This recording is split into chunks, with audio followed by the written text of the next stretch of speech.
Mirza says, I read many blogs and articles where people ask for permission from some Maulana to do any wazifa, tasbih, etc. I really don't understand this. Why do we need to take permission from someone to do Allah's dhikr? This seems absurd to me. I believe there's no such thing in Sunnah where someone has to take permission to do any wazifa. Please clarify this.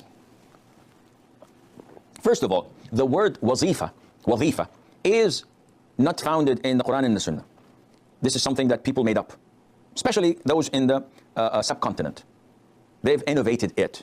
And also the word manazil, where people think that for every specific thing I need, there is a certain dua or a certain verse of the Quran I should repeat like 25 times, or a certain name of Allah Azza wa Jal. So if I want to get married, if I want my child to make it up in school, if I want to pay off my debt, if I want to do, everything has a specific thing. And usually those Maulana make a lot of money out of it. So many times I get these evil thoughts that I'm in the wrong business.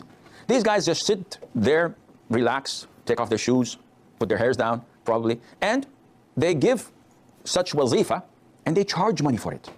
This is haram. This is eating people's wealth unlawfully. But these ignorance fuel the fire.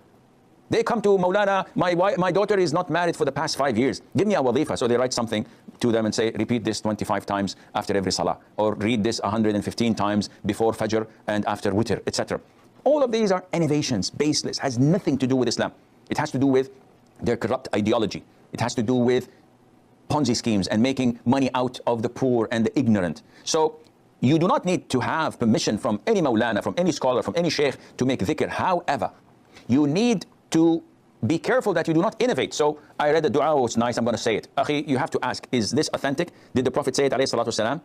Can I say it this number of times, fixed times, at specific times or specific locations or not? You have to ask not for the permission, but rather to know the authenticity of what you're going to say and repeat, because worshipping Allah Azza wa Jal has to follow certain guidelines. Mother Aisha said, may Allah be pleased with her, the Prophet sallallahu alaihi wasallam said, whoever innovates in our religion what's not part of it, it is rejected.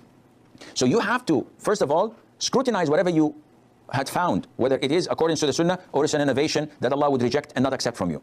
But you don't seek permission, my permission to, can I say this? Go ahead. No, do this, do that. No, you just ask for the authenticity and Allah.